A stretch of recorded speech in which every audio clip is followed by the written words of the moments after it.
추석 명절 잘 보내셨지요? 네, 여러분들이 시골로 고향으로 잘 다녀오셔서 오늘 같이 예배 드리게 됨을 진심으로 감사하게 생각합니다. 무더운 여름도 끝나고 추석 연휴도 끝났습니다. 이제 가을인데 마음을 차분히 하시고 여러분들이 신앙생활에 또 기도생활에 여러분 전심을 다해 주시기 바랍니다. 2019년도 목표가 우리를 사용하소서입니다. 그 밑에 3개의 작은 목표가 있는데 예배, 헌신은 그래도 여러분들이 많이 지키셨습니다. 두 번째 전도는 그동안 많이 전도한 사람도 있고 전도에 대해서 엄두도 못 낸 사람들이 있어요. 그래서 가을에는 전도하기 원합니다. 그래서 우리가 가을에는 관계 전도를 하는데 관계 전도보다는 우리 열심히 전도해서 11월 셋째 주가 추수감사절이거든요. 그때쯤이나 아니 그 다음 주쯤 날을 정해서 총동원주를 한번 해볼까 합니다. 그러니까 우리 주변에 교회 다니다가 쉬고 있는 분들도 있어요. 또 이런 많은 분들, 영혼이 목마른 분들을 열심히 전도해서 가을에 하나님께 풍성한 열매를 올려드리기 원합니다. 그래서 오늘 전 여러분들에게 전도에 대해서 좀 말씀을 전하도록 하겠습니다. 전도는 말로 하는 것이죠. 그런데 지금은 사람들의 마음이 완악해서 말 갖고는 잘 되지 않습니다. 사도 바울은 전 세계에 다니면서 많은 교회를 세우고 그리고 많은 사람들을 구원했습니다. 그러면 물론 바울은 말로 설교로 사람들을 구원했는데 그보다도 성경 보면 특별히 바울의 행한 여러 가지 행동들이 있어요. 이런 행동들이 어떤 것인지 3군데를 뽑아서 여러분에게 말씀을 전하며 우리도 그렇게 하기를 원합니다. 오늘 전하는 말씀은 사도행전 14장 18장의 내용을 중심으로 말씀을 전하도록 하겠습니다. 여러분들이 잘 못 들어보던 부분들이 많이 나올 수 있는데 잘 들으시고 성경을 읽는다면 훨씬 도움이 될 줄로 믿습니다. 첫째, 바울이 복음을 전하다가 제자를 삼은 사람 가운데 가이오라는 사람이 있어요. 따라했습니다. 가이오. 네. 아는 사람도 있고 잘 못 들어보던 사람도 있습니다. 가이오는 사도 바울이 제1차 선교 여행을 갔을 때 갈라디아 지방으로 갔어요. 갈라디아 지방은 어떻게 생겼느냐면요, 여기가 지금 이스라엘 나라입니다. 근데 북서쪽에 이쪽으로 큰 지방을 우리가 갈라디아 지방 이렇게 얘기합니다. 따라했습니다. 갈라디아. 그러니까 갈라디아 지방은 어떤 작은 곳이 아니라 이 갈라디아 지방에는 많은 교회들이 있어요. 그걸 통틀어서 갈라디아 지방 이렇게 얘기합니다. 바울은 1차 선교 여행을 안독으로부터 시작해서 섬을 통하여 갈라디아로 갑니다. 갈라디아로 가는데 제일 먼저 따라했습니다. 이고니온, 루스드라, 더베 이렇게 복음을 전하고 그리고 거꾸로 더베, 루스드라, 이고니온을 통해서 다시 안디옥으로 돌아오게 됩니다. 이게 바울의 1차 선교 여행입니다. 그런데 루스드라에서 어마어마한 사건이 일어납니다. 루스드라에 복음을 전하는데 앉은뱅이가 있어요. 근데 바울이 예수의 이름으로 그에게 명하자 그가 일어나서 걷기 시작합니다. 사람들이 깜짝 놀라는 거예요. 어떻게 저럴 수가 있는가. 그래서 그들은 바울을 신으로 여겼어요. 그러니까 바울이 무슨 소리냐, 나는 신이 아니고 하나님의 아들 예수 그리스도를 증거하는 사람이다. 예수의 능력으로 그가 고침을 받았다. 이렇게 증거합니다. 그런데 일이 있은 후 그 앞에 있는 이고니오라는 곳에서 유대인들이 쳐들어와요. 여러분 그 당시에 유대인들, 이스라엘 사람들은 전 세계에 흩어져서 많이 살았는데 갈라디아 지방에도 많이 흩어져서 살고 있었어요. 그런데 그 유대인들은 예수 그리스도를 이단으로 여겼습니다. 그리고 바울을 이단의 사도로 여겼어요. 그래서 바울이 이렇게 기적을 통해 예수님을 증거하게 되자 이고니온에 있는 유대인들이 막 쳐들어와서 루스드라에 있는 바울을 돌로 치기 시작합니다. 너는 이단이야. 어떻게 예수 그리스도가 하나님의 아들이야.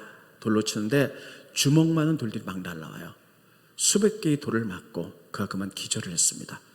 그런데 이 유대인들이 바울이 죽었는 줄 알고 그냥 버립니다. 근데 바울은 얼마나 돌을 많이 맞았는지 온몸이 다 찢어지고 멍이 들고 피투성이 난자함을 당했어요. 그런데 한참 있다가 그가 정신이 들었습니다. 여러분, 보통 사람들 같으면 이 정도 핍박과 어려움을 당하게 되면 이번 선교는 여기까지 하고 돌아가서 좀 쉬어야 되겠다 하고 돌아올 거예요. 근데 바울은 그렇지 않습니다. 그렇게 피투성의 몸을 가지고 대충 씻은 다음에 더베로 내려갑니다. 더베에서 복음을 준 거예요. 그랬더니 더베 사람들이 바울이 복음을 전하다가 온몸이 피투성이가 된 모습으로 복음을 전하는 모습을 통해서 감동을 받습니다. 그래서 많은 사람들이 예수를 믿게 돼요. 예를 들면 제가 여러분들에게 지금 설교를 하는데 이렇게 생생한 모습보다는 제가 지난주에 선교를 갔다가 막 핍박을 당해서 온몸이 다 돌을 맞아서 막 피투성이가 돼서 왔어요. 그래서 복음을 전한다면 여러분들이 더 잘 받아들일 거고 또 마음의 감동도 일어날 거예요. 바울이 지금 이런 상태로 복음을 증거하기 시작하는 거예요. 그때 많은 사람들이 더베에서 예수를 믿었는데 그때 믿은 사람 가운데 하나가 가이오입니다. 자, 스크린 보시죠. 사도행전 20장 4절에 보면 이제 아시아로 갈 때 바울의 동행자가 나타나요. 함께 가는 자는 베리아 사람 브로의 아들 소바도와 데살로니가 사람 아리스타고와 세군도와 더베 사람, 더베가 나오죠. 더베 사람 가이오와 및 디모데. 이 선교 여행 때 가이오와 디모데가 구원을 받게 됩니다. 아무튼 더베 사람 가이오가 믿게 돼요. 그리고 나서는 바울의 제자가 되어 바울이 복음 전하는 곳에 늘 같이 다니는 놀라운 역사가 일어나게 됩니다. 여러분, 우리가 이것을 통해서 깨닫는 것은요, 이 가이오가 어떻게 바울의 제자가 되었을까? 고난을 당해도 끝까지 최선을 다하는 모습을 보면서 그들이 감동을 받았다는 것이에요. 우리들이 때로는 신앙생활을 할 때 고난과 어려움이 올 때가 있습니다. 그럼에도 불구하고 우리가 좌로나 우로나 흔들리지 않고 끝까지 믿음으로 승리하며 적극적으로 나가게 될 때 그런 믿음의 모습이 다른 사람들의 마음을 움직일 수 있다는 사실이에요. 우리가 신앙생활 할 때 환난과 고통과 어려움이 와서 이렇게 흔들리고 저렇게 흔들리면 많은 사람들이 그것을 보면서 마음에 실망을 합니다. 그러나 믿는 우리들이 환난과 어려움이 온다 할지라도 좌로나 우로나 흔들리지 않고 믿음으로 그것을 잘 극복하면서 더 적극적으로 살아가는 모습이 사람들의 마음을 움직일 수 있다는 거예요. 바울의 이런 모습을 통해서 가이오가 변화받습니다. 그런데 성경에 보면 바울도 마찬가지예요. 바울을 변화시킨 것은 물론 다메섹에 예수 믿는 사람이 많다는 이야기를 듣고 바울이 그들을 잡으러 다메섹에 가다가 부활하신 예수님을 만나서 변화됐죠. 근데 그 전에 바울은 이미 변화받을 만한 심령의 상태가 다 돼 있었어요. 우리가 사도행전에 보면 스데반이라는 집사장이 나옵니다. 따르겠습니다. 스데반. 다시죠. 스데반. 초대교회 최초로 7 집사를 뽑는데 가운데 대표적인 스데반 집사장입니다. 그런데 이스라엘에 의하면 바울과 스데반은 오랜 친구였다는 거예요. 그런데 스데반은 예수님을 믿고 집사장이 되었어요. 바울은 그 당시에 예수 그리스도를 이단으로 봤어요. 그래서 스데반이 복음을 증거할 때 유대인들이 그를 돌로 쳐서 죽입니다. 그런데 돌에 맞아 죽을 때에 이 스데반의 겉옷을 벗었는데 그것을 누가 들고 있었냐면 바울이 들고 있었어요. 바울이 그것을 보면서 내가 사랑하는 친구가 예수라는 이단을 믿어서 돌에 맞아 죽는 모습을 보면서 저렇게 도대체 예수가 누구길래 자기 생명을 바꾸기까지 저렇게 믿을 수가 있나 하는 그런 마음들이에요. 바울은 거기서부터 마음이 움직이기 시작했을 거예요. 여러분, 사람들이 갑자기 변화는 없습니다. 우리가 이렇게 얘기를 하죠. 저 사람 갑자기 변했어. 갑자기 변화는 없어요. 이미 그 마음속에 변화할 수 있는 이런 요건들이 다 충족되어 있는 거예요. 그러다가 어느 사건을 통해서 확 변하는 거지 오늘 갑자기 사람이 변하는 것은 아니에요. 바울은 이 스데반이 고난 가운데 믿음 가운데 흔들리지 않고 끝까지 믿음을 지키는 모습을 보면서 마음이 변화되기 시작했어요. 이런 바울도 그리스도의 복음을 가지고 루스드에서 돌에 맞아 거의 죽을 뻔했죠. 피투성의 몸을 가지고 더베에 가서 복음을 전할 때에 가룟유가 그 마음을 보면서, 그의 설교를 보면서, 그 고난 가운데 끝까지 복음을 전하는 모습을 통하여 이 가룟유가 바울의 제자가 됐다는 사실입니다. 그래서 여러분, 우리들도 복음은 물론 말로 전하는 거예요. 근데 지금은 사람들의 마음이 완악해서 말로 아무리 아름다운 말로 전한다 할지라도 잘 받아들이지 않습니다. 그러나 그들은 우리를 보고 있어요.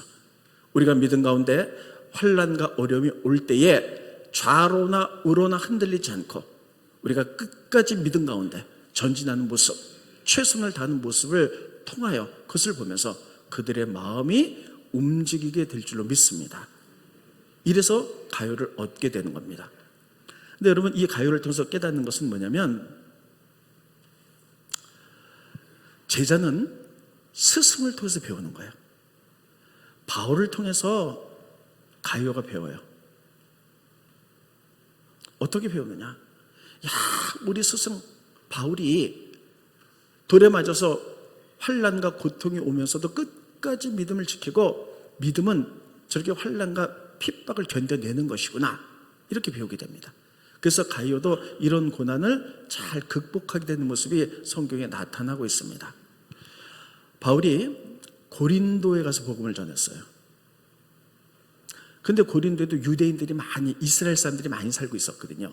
바울이 복음을 전할 때 많은 도시를 갈 때마다 거기 이스라엘 유대인들이 살고 있어서 바울이 복음을 전할 때 제일 먼저는 유대인들에게 전했어요. 이스라엘 사람들에게. 두 번째는 이방인들에게 전했어요. 그래서 바울이 고린도에 가서 유대인에게 복음을 전했는데 유대인들이 안 받아들인 거예요. 그리고 환난과 핍박을 주는 거예요. 그러니까 바울이 이것을 가지고 굉장히 마음에 상처를 받았어요. 아주 유대인이라면 지긋지긋해. 자기 동족이라서 복음을 전했는데 가는 곳마다 이단이라 그러고 돌을 던지고 침을 뱉고 환난과 핍박을 주니까요, 이 바울이 여기서부터 고린도에서 이렇게 얘기합니다. 내가 다시 유대인에게 전하지 않겠다. 그리고 이방인에게 전하겠다. 이렇게 마음을 먹습니다. 스크린 보시죠.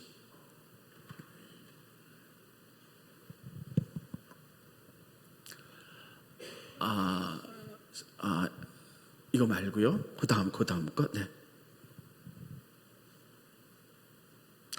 그들이 사도행전 18장 6절에 보면 그들이 대적하여 비방하는, 유대인들이 고린도에서 복음 전하는 바울을 대적하기 시작했어요. 바울이 옷을 털면서 이르되 너희 피가 너희 머리로 돌아갈 것이요 나는 깨끗하니라. 이후에는 이방인에게 가겠다. 내가 내 민족이 유대인이라서 유대인에게 먼저 복음을 전했는데 끊임없이 핍박하고 돌을 던지고 침을 뱉고 조롱하기 때문에 이제 지긋지긋하다는 거예요. 그래서 내가 이제는 이방인에게 가고 유대인에게 절대 안 전하겠다고 이렇게 단언을 합니다. 그리고 이사를 가요. 이사를 갔는데 기가 막히게 어디로 이사를 갔냐? 유대인의 회당 옆집으로 이사를 가는 거예요. 스크린 보시죠. 사도행전 18장 7절에 보면 거기서 옮겨 하나님을 경외하는 디도 유스도를 하는 사람의 집에 들어가니 그 집은 회당 옆이라. 여러분, 기가 막히지 않아요? 내가 유대인에게 더 이상 복음 전하지 않을 거야. 아주 징글징글해. 이방인에게만 전할 거야 하고 이사를 갔는데, 그러면 유대인의 회당에서 멀리 떨어진 곳으로 가야 되잖아요. 그런데 그가 간 곳은 어떤 곳이냐? 바로 가장 가까운 곳. 유대인의 회당 옆으로 이사를 갔다는 거예요. 이게 말이 되는가요? 말이 안 되죠. 그러면 거기는 무슨 사건이 있었을까요? 성경은 이렇게 말하고 있습니다. 바울이 그날 밤에 이사 가기 전에 하나님께 엎드렸을 거예요. 예수님, 제가 복음을 전하는데 유대인들이 안 받아들입니다.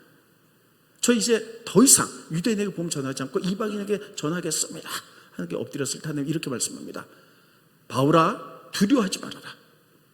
입을 막지 말고 외쳐라.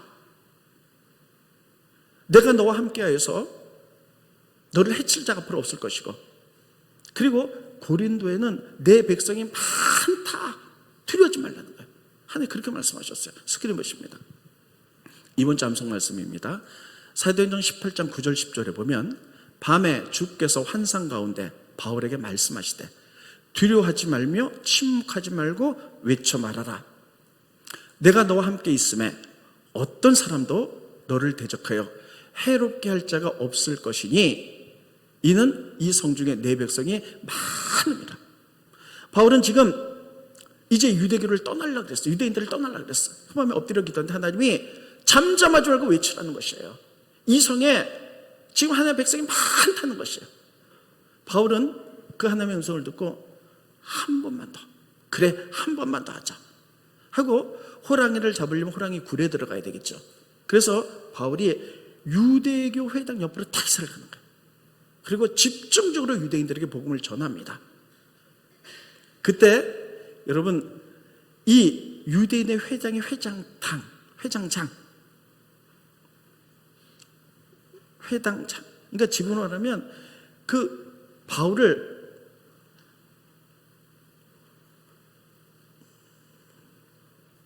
이단으로 여겼던, 가장 미워했던 유대교 회당장이에요. 이 사람이 놀랍게도 예수를 믿는 거예요. 그리고 많은 고린도 사람들이 예수께 돌아오기 시작했어요. 스키는 것입니다. 18장 8절에 보면 또 회당장 그리스도가 온 집안과 더불어 예수를 믿으며 수많은 고린도 사람도 듣고 믿어 세례를 받더라. 여러분, 지금 이렇게 되어 있어요. 지금 바울이 떠나지 않고 하나님의 말씀을 순종해서, 그래 마지막으로 하나님의 말씀 한 번만 더 해보자. 그리고 회당장 옆으로 이사가서 복음을 유대인에게 전했을 때 놀랍게도 회당장 그리스도가 믿었던 거예요. 그리고 많은 유대인들이 믿기 시작해요.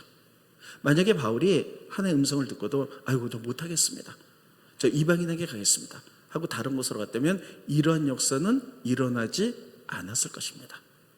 여러분, 이렇게 기적적인 역사는 그럼에도 불구하고 한 번 더 여기에 하나님의 놀라운 역사가 일어나는 줄 믿으시기 바랍니다. 내가 몸이 아파서 기도하는데 치유가 안 되는 것 같아요? 낙심하지 말고 그래도 한 번 더 하세요. 또 여러 가지 문제가 있어서 아무리 기도해도 여러분 응답이 없는 것 같습니까? 낙심하지 마시고 하나님이 살아계심에 한 번 더 기도하시기를 예수님의 이름으로 축원드리겠습니다. 그때 주님께서 역사하시는 거예요. 한 번 더. 성경에 보면 이런 얘기가 많이 나오죠. 여러분, 우리가 잘 아는 대로 성경에 보면 예수님이 복음을 전하다가 이방 나라에 딱 한 번 간 적이 있어요. 두로와 시돈이에요. 그 두로와 시돈에 갔을 때 수르보니게 여인이 자기 딸이 흉악하게 귀신 들렸어요. 그래서 예수님께 엎드립니다. 예수님, 우리 딸이 흉악하게 귀신 들렸으니 고쳐주십시오. 그때 예수님이 뜻밖의 말을 이렇게 합니다. 내가 자녀들의 먹이를 개에게 줄 수 없다는 거예요. 그게 뭐냐면 너는 개처럼 도는 이방인이라서 내가 못 해주겠다는 거예요. 그때 그 수르보니게 여인이 모욕감을 당했죠. 그리고 수치심이 있어요. 상처가 받았어. 나 안 해 하고 돌아갔다면 그 여인의 딸은 절대 날 수가 없었을 거예요. 그러나 내가 모욕당한다 할지라도 한 번 더 주님 앞에 나가는 거예요. 주님, 그렇습니다, 괜찮습니다. 나를 개처럼 여기신다 할지라도 개들도 주인의 상에서 떨어진 불스러기는 먹습니다. 한 번 더 나가는 거예요. 근데 하나님이 예수님의 그 모습을 보시고요, 여인아 내 믿음이 크다 하면서 그 여인의 딸을 고쳐주는 거예요. 따라했습니다. 한 번 더. 한 번 더의 신앙이 사람의 마음을 움직이는 거예요. 그래서 여러분, 무슨 일 하다가 낙심될 때가 있어요. 기도해도 그렇고 안 되는 것 같고 전도해도 안 되는 것 같고 사방이 막히는 것 같고. 그러나 그 상황 속에 하나님의 계심을 믿으시기 바랍니다. 그래서 하나님의 계심을 믿고 한 번 더 문을 두드리기를 예수님의 이름으로 축원드리겠습니다. 그때 주님이 놀랍게 역사에 나가는 거예요. 이런 한 번 대신은. 이것이 바로 그리스도를, 회당장을 변화시킨 놀라운 역사가 일어나게 되었어요. 그리고 나서 여러분, 지금 이 회당에 회당장이 지금 예수를 믿고 변화받았잖아요. 그러니까 유대인들이 난리가 났어요. 아니, 이단으로 여기는, 우리가 이단으로 여기는 저 바울, 그런데 회당장이 예수를 믿고 많은 사람이 예수를 믿어? 그래서요, 이 유대인들이 그리스도가 이제 그리스도인이 됐기 때문에 회당장을 소스데네로 바꿉니다. 따라했습니다. 소스데네.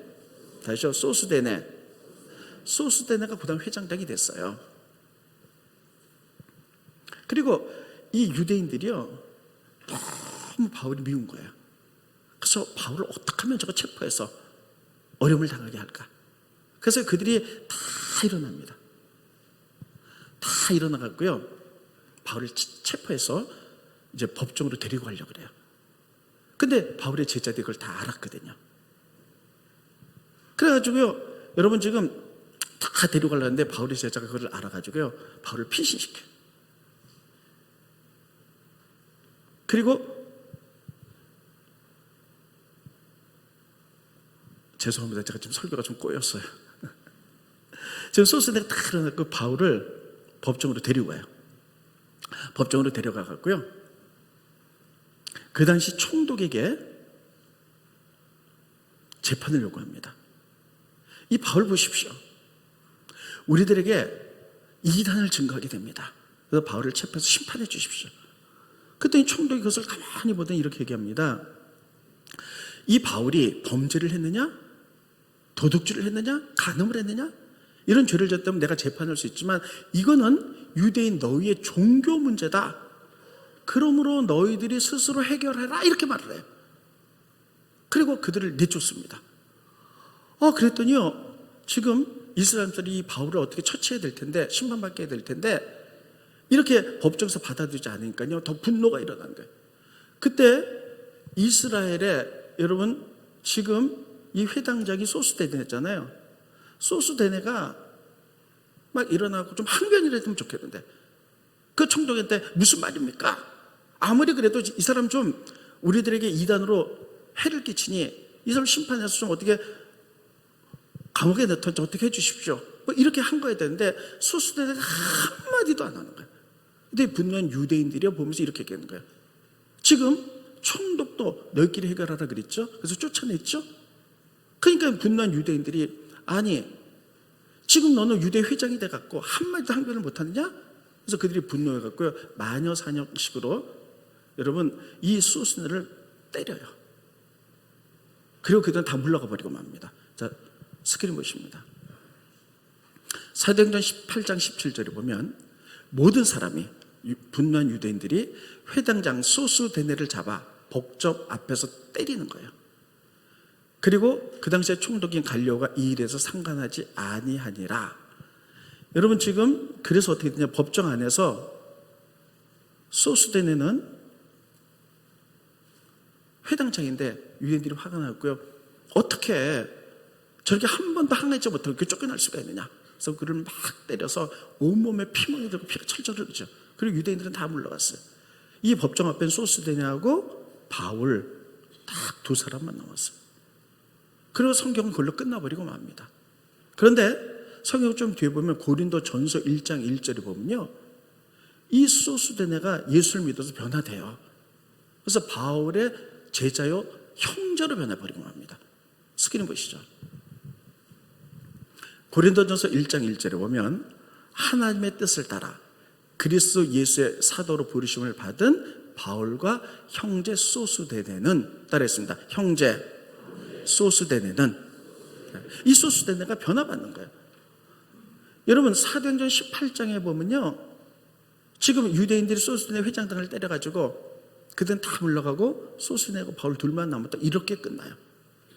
그런데 나중에 바울이 성경을 끝나다가 다른 곳에 갔다가 고린도에 편지를 쓴 게 고린도 전서잖아요. 고린도 전서를 보니까요, 소스데네가 예수를 믿고 바울의 형제, 영적인 형제가 돼서 제자가 됐던 거예요. 그럼 도대체 이 사이에 도대체 무슨 일이 벌어졌을까 하는 거예요. 성경은 기록이 없어서 우리는 뭐라고 말할 수 없어요. 근데 우리가 상상할 수 있는 것은 이것입니다. 유대인들이 때려서 그냥 매를 맞고 그리고 마음에 상처를 받고 있죠. 유대인들은 다 물러갔죠. 그때 이 바울이 소스데네에 둘이 남았잖아요. 상처를 아마 손수건으로 닦아주고 집으로 데려가서 상처를 치유했고, 그리고 그에게 따뜻한 밥을 해주면서 그를 사랑으로 대했을 거예요. 이때 소스데네가 변화받지 않았을까? 많은 신학자들이 그렇게 해석을 합니다. 그러니까 여러분, 바울이 이 회당장의 마음을 얻을 수 있었던 것, 그리고 예수를 믿게 한 것은 사랑이었어요. 그렇습니다. 사랑. 다시요, 사랑.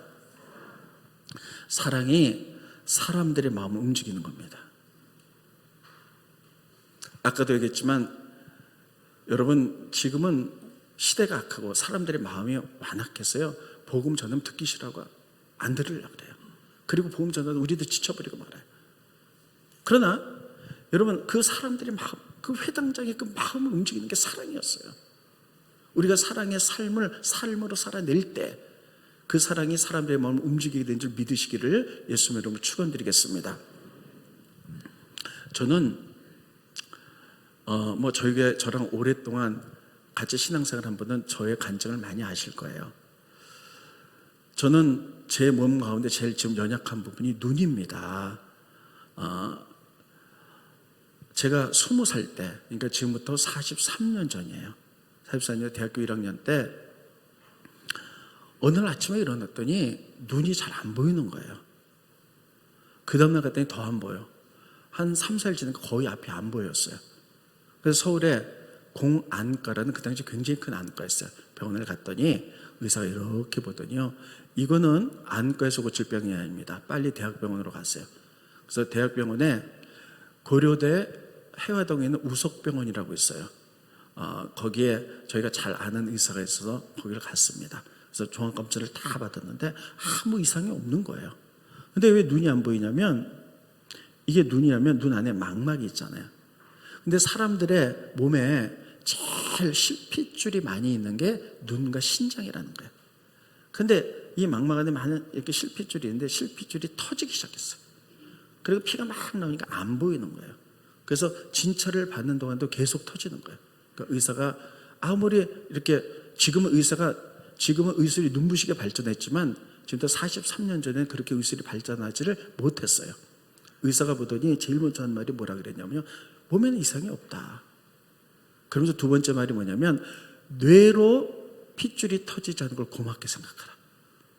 그래서 왜 터졌는지 모르는데 진찰을 받는데 계속 눈에 핏줄이 터져 나가는 거예요. 그래서 피가 막 쏟아지니까요, 망막 안에 피가 고이기 시작하니까 안 보이는 거예요. 그래서 이렇게 얘기했어요. 왜 터지는지 모르는데 눈에 핏줄이 계속해서 터지니까, 움직임이 터지니까 학교 휴학하고 6개월 누워 지내라 그랬어요. 그래서 제가 대학교 1학년 때 한 학기를 휴학했습니다. 그리고 누워 지냈어요. 누워 지냈는데 의사가 뭐라 그랬냐면, 이 실핏줄이 원인 없이 터졌는데 이 실핏줄이 다행히도 이렇게 막혀가지고, 그래서 이게 다 막혀가지고 그 다음에 망막 안에 있는 피를 다 흡수하면 눈이 보이게 될 것인데, 그렇지 않고 이 없이 계속 터져나가면 눈 안에 계속 피가 나와가지고 망막 안에 피가 다 고이게 되면 나중에 괴사 현상이 일어나서 눈을 멀게 될 것이다, 이렇게 얘기를 했어요. 움직이지 말아라. 그래서 제가 6개월 동안에 집에서 누워 지냈습니다. 그랬더니 저희 교회 그 당시에 담임 목사님이 신방으로 오셨어요. 신방으로 오셔서 저렇게 이렇게 얘기했습니다. 의학은 못 고친다 그러니 차 선생, 제가 그때 막 대학교 1학년 때 주일학교도 하고 막 그랬거든요. 차 선생, 예수님은 기적의 하나님, 치유의 하나님이야. 그러니까 기도원에 가서 금식하며 기도하면 하나님 치료해 주실 수 있어, 이렇게 얘기했어요. 그래서 기도원에 가라는 거예요. 근데 그 당시 43년 전에 우리나라에서 최고의 기도원은 저기 하늘산 기도원이라고요. 이천성 목사님 계신 거. 그러니까 나이가 오래되신 분은 다 알아요. 그 다음에 기도원이 오살리 기도원이었고 이제 이렇게 되는 거예요. 하늘산 이제 가는데 제가 마음이 안 움직이는 거예요. 제가 어떤 생각이 들었냐면, 의사들도 못 고치는데, 제가 태어날 때 교회를 다녔는데 믿음이 없었던 거예요. 기도한다고 이게 고쳐져? 산에 막 원망스러운 거예요. 몸에 아무 이상도 없는데 눈에 핏줄이 계속 터지니까. 그리고 누워만 지내니까. 그래서 저희 어머님이 기도원에 가자 그래도 제가 안 간다 그랬어요. 안 갑니다. 아니, 기도한다고 이게 나요? 의사도 못 고치는데? 이랬어요. 근데 저희 어머니 아버님이 새벽 기도를 갔다 오시면요, 제 방이 2층에 있었거든요. 2층으로 올라왔어요. 문을 열고 제 머리에 이렇게 손을 얹고 기도해 주세요. 하나님, 우리 아들 고쳐주세요. 그리고 기도원 가게 해주세요. 근데 마음이 안 움직여요. 근데 어느 날 저희 어머니 아버님이 새벽 기도를 갔다 오셔서 제 머리에 손을 얹고 막 기도하는 거예요. 고쳐주시고 기도원에 가서 부르짖게 해주세요. 그런데 제가 하도 안 간다 그러니까 저희 어머니 기도하면서요 막 우시는데, 그 어머니의 눈물이 절글이 막 뚝뚝 떨어지는 거예요. 막 떨어지니까요, 그때 마음이 돌아서더라고요. 가보지 뭐, 이렇게. 그러니까 기도 내가서 낫겠다는 게 아니라 어머님의 사랑으로 막 눈물이 떨어지니까 어머니 마음 들으려고 편안하게 해보려고 한번 가보지 뭐 이렇게 딱 변하더라고요. 그래서 어머니한테 가겠다고 그랬어요. 저는 어머니의 눈물, 사랑 때문에 그냥 간 거예요. 그래서 마음속으로는 기도한다고 고쳐지고 나? 이런 생각이 있었어요. 하늘산에 갔어요. 3일 금식하며. 근데 저희 어머니는 열심히 금식하며 가기 전에 교회 권사님들한테 다 전화를 해서 중보기도를 부탁하셨어요.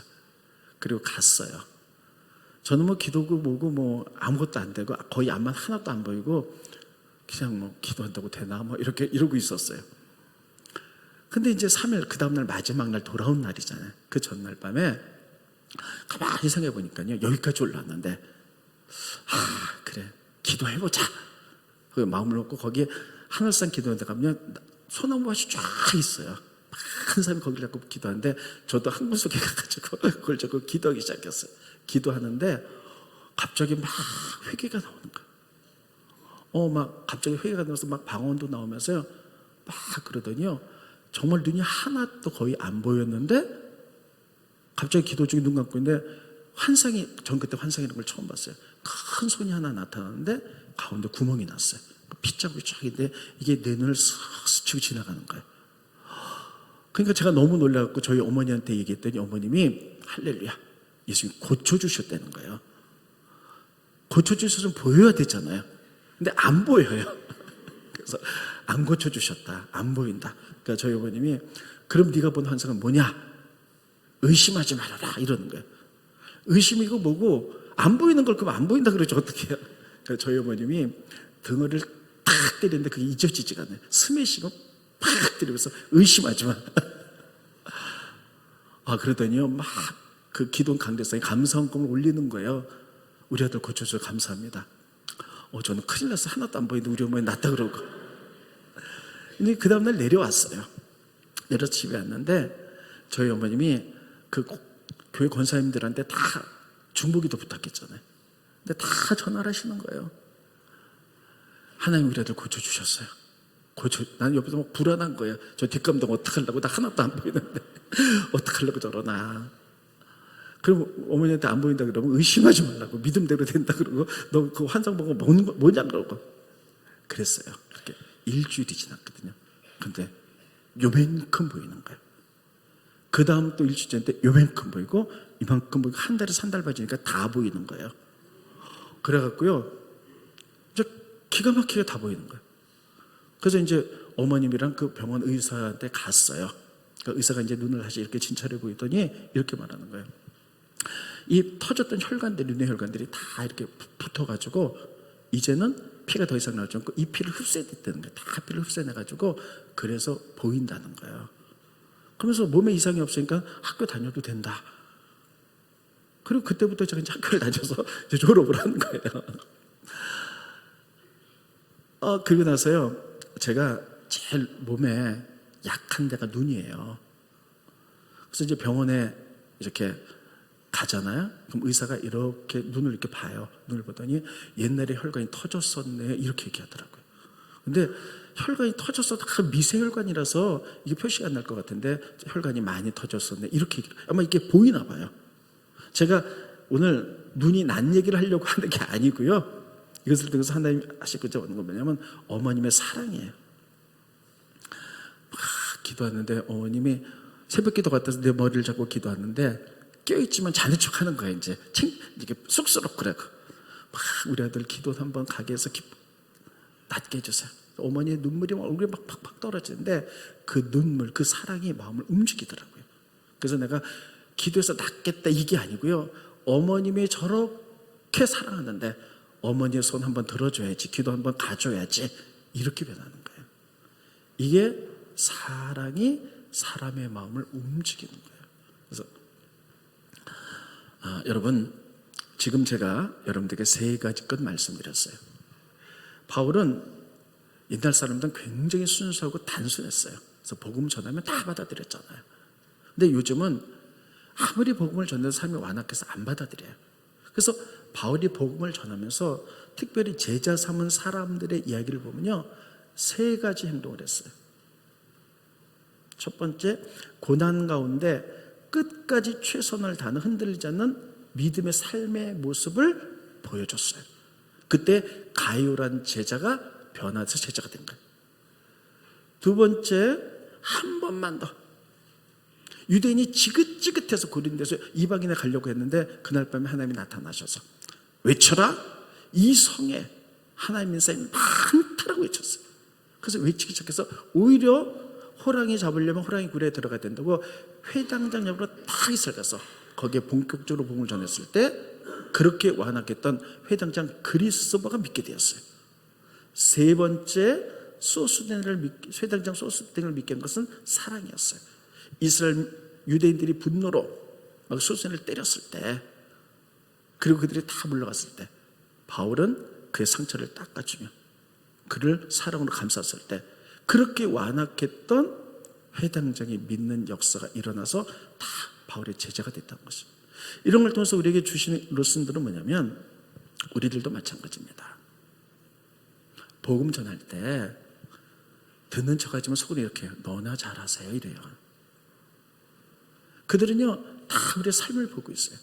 근데 우리가 삶으로 우리가 힘들고 어렵지만 좌로나 우로는 흔들리지 않고 고난 가운데 믿음으로 끝까지 정진해 나가는 이 모습이 사람들을 움직이는 거예요. 하나님 계시구나. 그리고 우리들이 막 낙심되는 상황이 막 온다 할지라도요 흔들리지 않고, 그렇습니다 주님, 주님이 이 상황 속에 계시니 흔들리지 않고 내가 한 번 더 믿음으로 나가겠습니다. 이 믿음이 사람들을 막 움직이는 거예요. 그리고 그 사람이 완악하다 할지라도 예수님의 사랑을 가지고 그 사랑으로 감싸는 것, 이런 사랑의 행위를 통하여 그 완악한 회당장들이 믿기 시작했고요, 더 뱃사람 가룟가 믿기 시작했어요. 그래서 제자로서 많은 열매를 맺게 됩니다. 여러분, 이제 가을입니다. 가을에 오흑배가 열매가 있듯이 우리가 올해 목표가 주님 우리를 사용하십시오. 그 가운데 두 번째가 전도예요. 이 전도가 굉장히 어려워요. 한 사람이 막 전도해도 열매도 없고 또 하기도 싫고, 그러나 주님이 너무나 원하는 것이기 때문에 가을에는 전도를 하는데 말뿐만 아니라 우리가 힘들어도 믿음으로 사는 모습들을 보이시기 바랍니다. 그리고 안 되는 것 같아도 주님의 약속을 믿고 이 상황 속에 계신 주님을 바라보며 한 번 더 믿음으로 전진해 나가시기 바랍니다. 그리고 힘들고 어려도 그리스도의 사랑을 우리가 경험했기 때문에 그 사랑을 사람들에게 드러내기를 예수님의 이름으로 축원드리겠습니다. 이럴 때 사람들의 마음이 움직인다는 거예요. 그래서 여러분, 많은 영혼들을 구원할 수 있는 여러분과 제가 되시기를 예수님의 이름으로 축원드리겠습니다. 기도하겠습니다. 고마우신 주님, 은혜를 감사함을 드립니다. 무더운 여름이 지나고 이제 가을이 되었습니다. 이제 우리가 차분한 마음으로 전심으로 주를 바라보며 신앙생활에 최선 다해 나갈 수 있도록 인도하여 주시옵소서. 올해 목표가 우리를 사용하소서인데 우리가 예배드립니다. 헌신도 합니다. 나 많은 부분에서 전도에서 연약했사오니 가을에는 전도하기 원합니다. 입술로만 전도하지 않게 하게 하시고, 바울이 가이오와 그리스도와 소스를 얻을 수 있었던 것은 그의 삶이 같이 같기 때문입니다. 우리가 고난이 와도 흔들리지 않는 그런 믿음의 모습이 삶으로 드러나게 하시고, 힘들고 어려도 하나님의 약속을 믿고 한 번 더 믿음으로 전진해가는 그 믿음이 있게 하시고, 힘들고 어려도 사랑을 품는 역사가 일어날 때 이런 삶의 모습을 통해서 많은 사람들의 마음이 움직이게 될 줄로 믿습니다. 예수님을 따라가는 그런 삶을 살아가서 영혼들을 구원할 수 있도록 축복하여 주시옵소서. 예수님의 이름으로 기도하옵나이다. 아멘.